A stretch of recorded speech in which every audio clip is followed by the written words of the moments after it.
Hi, everyone, and welcome to episode 46 of Java with Jesus. I am so glad that you are back and that you have continued with us through these 46 days, these 46 episodes of Bible study. If you are new here, I know that there are millions of people at this point that have dove into the Bible either for the first time or back into it after years of losing their path with God, and going back to church and whatnot and looking for guidance on reading the Bible, getting started, et cetera, et cetera, et cetera. And my heart is so full with all of that. It just makes me smile, and smiles are needed in this rough week that's been going on. So if you are new here and you happen to stumble upon my channel, hi, I am so happy you're here and that God has led you back to him. I'm so happy for you. Welcome, welcome. Java with Jesus is a daily devotional and Bible study series that I have been doing since August 1st. We are currently still in the Old Testament. We are in Joshua right now. We just started a couple of days ago. So if you'd like to go back and catch up, you're more than welcome to. And the supplies that I am using personally, they're all linked in the description below. I do have the NASB 1995 Bible. It's written in basically plain English as I'm talking to you right now. It does have some annotations and this word could mean this and stuff and whatnot. So, it does kind of catch you up. But the 1995 NASB version is the one I have specifically. That's linked below. And then this is the Bible study guide we are using for these episodes. And this is also linked below. That's that. You can find a lot of this stuff, honestly, at any Christian bookstore. Barnes & Noble sells Bibles and study guides. Also, thrift stores. You could always find Bibles at thrift stores. There's always a Christian section at thrift stores that will have people's Bibles that have been donated or study guides that they've been donated. Any of the stuff, like I said, any of it can be found pretty much anywhere at this point. Even Walmart, like I said, TJ Maxx has Bible study guides. Ross sells Bibles and Bible study guides, at least here in Texas. I don't know about anywhere else, but at least here, if you're in Texas, check your Rosses out. And they have the same study guides and daily devotional books that are at quite a bit of them are at Walmart as well, but for a cheaper price. So if you're looking to follow God on a budget, I hear you. I get it. But yeah, anyway, so today is episode 46. Like I said, we are in Joshua. Today's reading, let me just pull this open. Today's reading is going to be Joshua 9:1 through 12:24. So we've got 3 chapters to read today. And I'm going to stop rambling and just get on into it. So here we go. Episode 46, Have I Got a Deal for You? To be an American is to be a connoisseur of sales pitches. We can't go to the store or even answer the telephone without someone trying to sell us something. They keep coming because they know we're vulnerable. Many people cave in to the salesperson's pressure. Shortly into their campaign to take over Canaan, Israel falls prey to something very similar. The sales pitch that does them in comes knocking door to door the old-fashioned way. Observe their folly and learn from it. You'll find other lessons here, too, on keeping your word and overcoming overwhelming odds. Oh, no. Poor Joshua. He's only been a leader of these 2 million Israelites for, a couple of days. It feels like it's probably been longer, but it feels like it's only been a couple of days. And already. Joshua 9, Guile of the Gibeonites. Say that 3 times fast. Now it came about when all the kings who were beyond the Jordan, in the hill country and in the lowland, and on all the coast of the great sea toward Lebanon, the Hittite and the Amorite, the Canaanite, the Perizzite, the Hivite, and the Jebusite heard of it, that they gathered themselves together with one accord to fight with Joshua and with Israel. Currently, for those of you who are new here that are just opening to this the first time, Moses has died. Joshua has taken his place, and they are taking over the land that God promised them. So they're slowly but surely pushing out the Canaanites, the Amorites, and all of these things, little town by town, city by city, village by village. They're coming in and just absolutely sacking all of these places to have the land that God promised them. And God is saying these are cities that are following the steps of Sodom and Gomorrah. They're amoral. They worship false idols, et cetera, et cetera. So that's just a background. If you're new here, that's where we're at right now. So the remaining tribes have decided that they are not going to stand down, and they're going to take up the fight with Joshua and Israel. And here we go. When the inhabitants of Gibeon heard what Joshua had done to Jericho and to Ai, they also acted craftily and set out as envoys, and took worn-out sacks on their donkeys and wineskins worn out and torn and mended.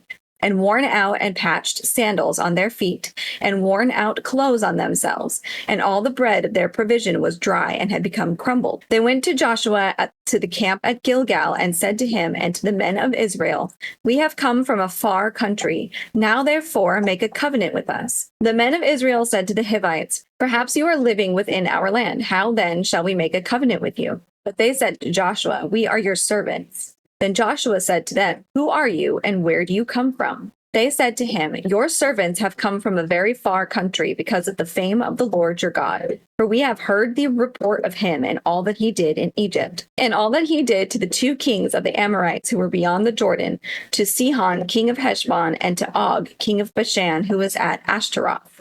So our elders and all the inhabitants of our country spoke to us, saying, 'Take provisions in your hand for the journey, and go to meet them, and say to them, We are your servants. Now then, make a covenant with us.' This our bread was warm when we took it for our provisions out of our houses on the day that we left to come to you. But now behold, it is dry and has become crumbled. These wineskins which we filled were new, and behold, they are torn. And these our clothes and our sandals are worn out because of the very long journey." This is so sneaky. Oh my gosh. I mean, as far as military strategies go, not that it's a military strategy, but you get what I'm saying. Kudos. But this is why discernment is so important, right? I'm surprised Joshua is not going, "The heck is going on here?" Or anyway. So the men of Israel took some of their provisions and did not ask for the counsel of the Lord. Joshua made peace with them and made a covenant with them to let them live, and the leaders of the congregation swore an oath to them. It came about at the end of 3 days after they had made a covenant with them that they heard that they were neighbors and that they were living within their land.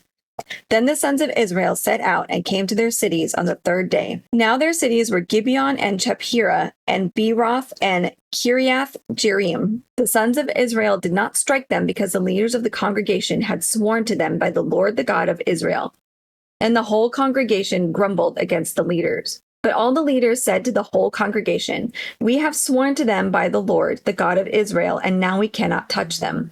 This we will do to them, even let them live, so that wrath will not be upon us for the oath which we swore to them." The leaders said to them, "Let them live." So they became hewers of wood and drawers of water for the whole congregation, just as the leaders had spoken to them. Then Joshua called for them and spoke to them, saying, "Why have you deceived us, saying, 'We are very far from you,' even when you are living within our land? Now therefore you are cursed, and you shall never cease being slaves, both hewers of wood and drawers of water for the house of my God." So they answered Joshua and said, "Because it was certainly told your servants that the Lord your God had commanded his servant Moses to give you all the land and to destroy all the inhabitants of the land before you.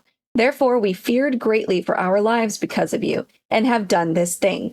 Now behold, we are in your hands. Do as it seems good and right in your sight to do to us." Thus he did to them, and delivered them from the hands of the sons of Israel, and they did not kill them.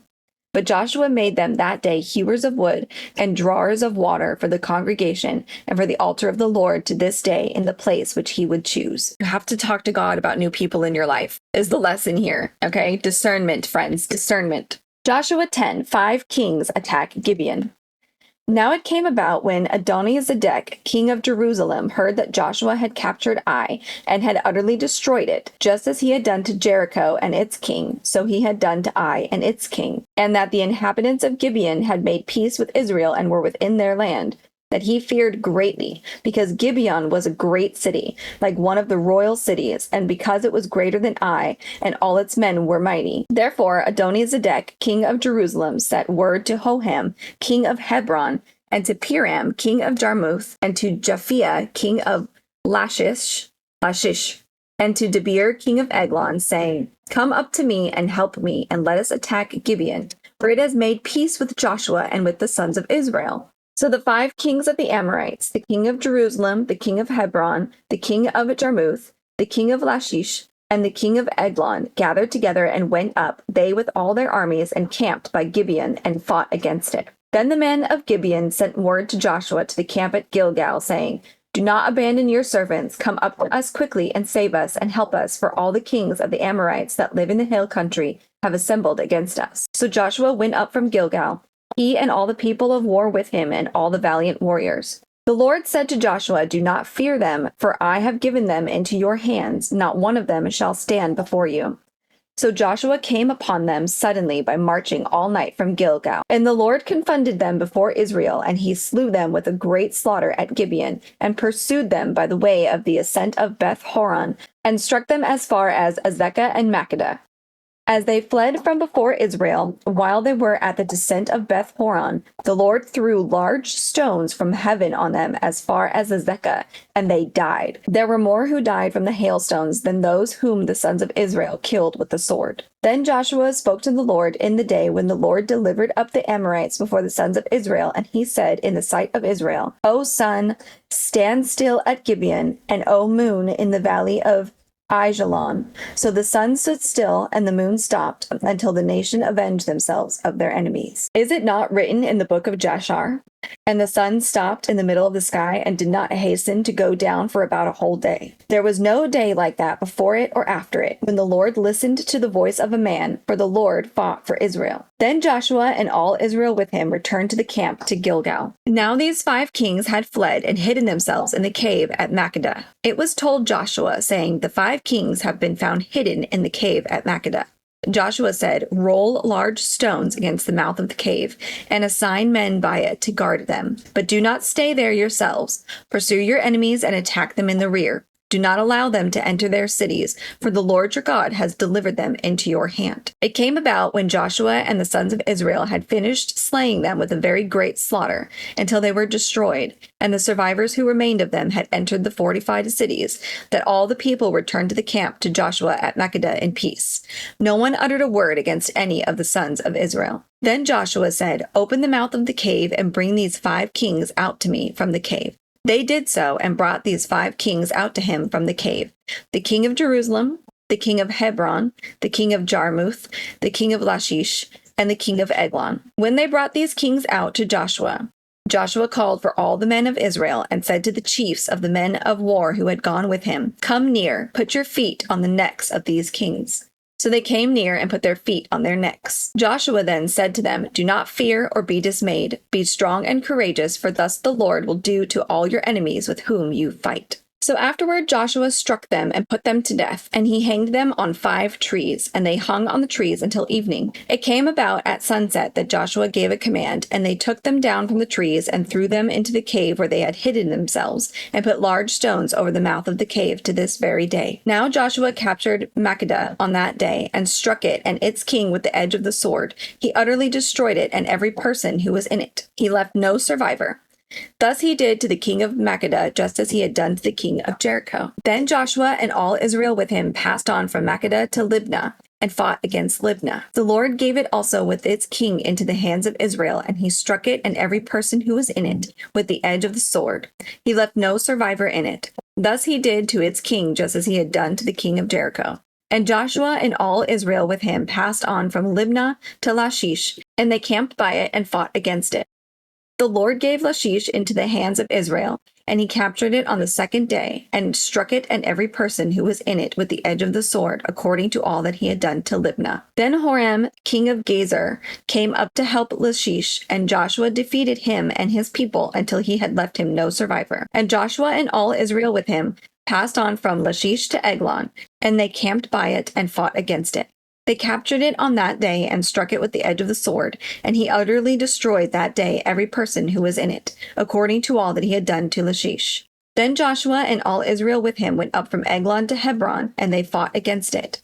They captured it and struck it and its king and all its cities and all the persons who were in it with the edge of the sword. He left no survivor, according to all that he had done to Eglon, and he utterly destroyed it and every person who was in it. Then Joshua and all Israel with him returned to Debir, and they fought against it. He captured it and its king and all its cities, and they struck him with the edge of the sword, and utterly destroyed every person who was in it. He left no survivor. Just as he had done to Hebron, so he did to Debir and its king, as he had also done to Libnah and its king. Thus Joshua struck all the land, the hill country, and the Negev, and the lowland, and the slopes, and all their kings. He left no survivor, but he utterly destroyed all who breathed, just as the Lord, the God of Israel, had commanded. Joshua struck them from Kadesh Barnea even as far as Gaza, and all the country of Goshen even as far as Gibeon. Joshua captured all these kings and their lands at one time, because the Lord, the God of Israel, fought for Israel. So Joshua and all Israel with him returned to the camp at Gilgal. Joshua 11. Northern Palestine taken. Then it came about, when Jabin, king of Hazor, heard of it, that he sent to Jobab, king of Madon, and to the king of Shimron, and to the king of Ashpah, and to the kings who were of the north in the hill country, and in the Rabbah, south of Chinneroth, and in the lowland, and on the heights of Dor on the west, to the Canaanite on the east and on the west, and the Amorite, and the Hittite, and the Perizzite, and the Jebusite in the hill country, and the Hivite at the foot of Hermon in the land of Mizpeh. They came out, they and all their armies with them, as many people as the sand that is on the seashore, with very many horses and chariots. So all of these kings, having agreed to meet, came and encamped together at the waters of Merom to fight against Israel. Then the Lord said to Joshua, "Do not be afraid because of them, for tomorrow at this time I will deliver all of them slain before Israel. You shall hamstring their horses and burn their chariots with fire." The poor horses. Oh no. So Joshua and all the people of war with him came upon them suddenly by the waters of Merom and attacked them. The Lord delivered them into the hand of Israel, so that they defeated them and pursued them as far as Great Sidon and Mizrephoth-maim and the valley of Mizpeh to the east, and they struck them until no survivor was left of them. Joshua did to them as the Lord had told him. He hamstrung their horses and burned their chariots with fire. Then Joshua turned back at that time and captured Hazor and struck its king with the sword, for Hazor formerly was the head of all these kingdoms. They struck every person who was in it with the edge of the sword, utterly destroying them. There was no one left who breathed, and he burned Hazor with fire. Joshua captured all the cities of these kings and all their kings, and he struck them with the edge of the sword and utterly destroyed them, just as Moses, the servant of the Lord, had commanded. However, Israel did not burn any cities that stood on their mounds, except Hazor alone, which Joshua burned. All the spoil of these cities and the cattle the sons of Israel took as their plunder, but they struck every man with the edge of the sword until they had destroyed them. They left no one who breathed. Just as the Lord had commanded Moses his servant, so Moses commanded Joshua, and so Joshua did. He had left nothing undone of all that the Lord had commanded Moses. Thus Joshua took all that land, the hill country, and all the Negev, and all the land of Goshen, the lowland, the Arabah, the hill country of Israel, and its lowland, from Mount Halak that rises toward Seir, even as far as Baal Gad in the valley of Lebanon at the foot of Mount Hermon. And he captured all their kings and struck them down and put them to death. Joshua waged war a long time with all these kings. There was not a city which made peace with the sons of Israel, except the Hivites living in Gibeon. They took them all in battle. For it was of the Lord to harden their hearts, to meet Israel in battle, in order that he might utterly destroy them, that they might receive no mercy, but that he might destroy them, just as the Lord had commanded Moses. Then Joshua came at that time and cut off the Anakim from the hill country, from Hebron, from Debir, from Anab, and from all the hill country of Judah, and from all the hill country of Israel. Joshua utterly destroyed them with their cities. There were no Anakim left in the land of the sons of Israel. Only in Gaza, in Gath, and in Ashdod some remained. So Joshua took the whole land according to all that the Lord had spoken to Moses, and Joshua gave for it an inheritance to Israel according to their divisions by their tribes. Thus the land had rest from war. This is very exciting. This is wild. We are moving right along here with all of these conquerings. Holy cow. Joshua 12, kings defeated by Israel. Now these are the kings of the land whom Joshua and the sons of Israel defeated beyond the Jordan toward the west, from Baal Gad in the valley of Lebanon, even as far as Mount Halak, which rises toward Seir, and Joshua gave it to the tribes of Israel as a possession according to their divisions.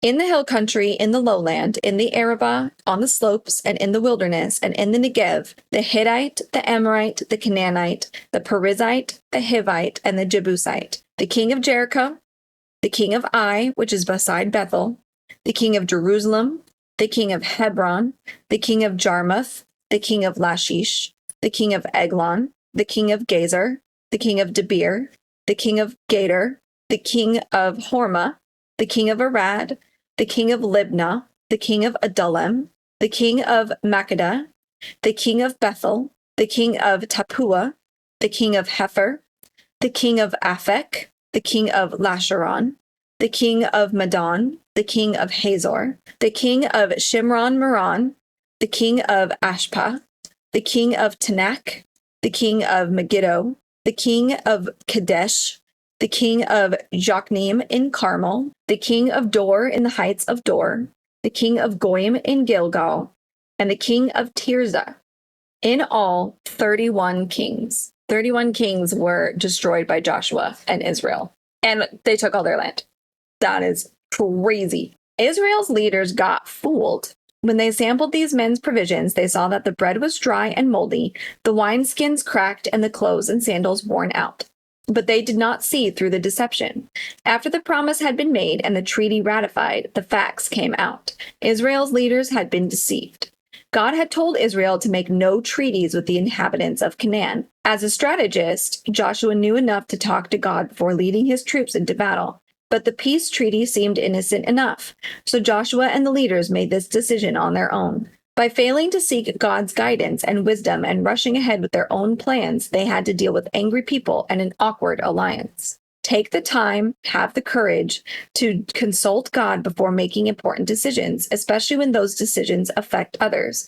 Read the Bible daily so that you will know what God wants.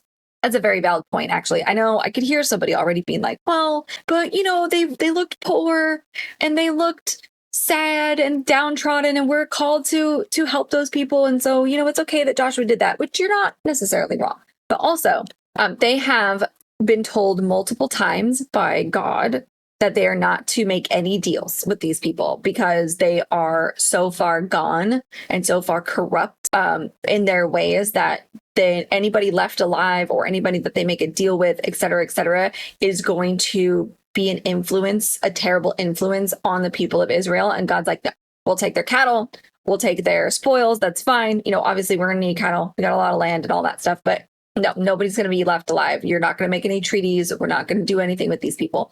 And, Joshua and the people took pity on these guys, which you can and you can't blame, right? Like, we get it. This poor people, their wineskins are dry. They have this story. Like, why wouldn't we believe them necessarily? So I get it. But also God specifically told you, don't fall for their bullcrap. Don't make any treaties. Don't do anything. So this is where discernment comes in.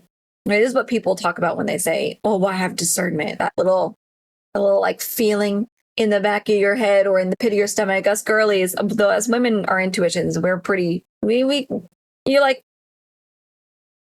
I don't know, this doesn't sound right. That is your intuition. That's coming from God.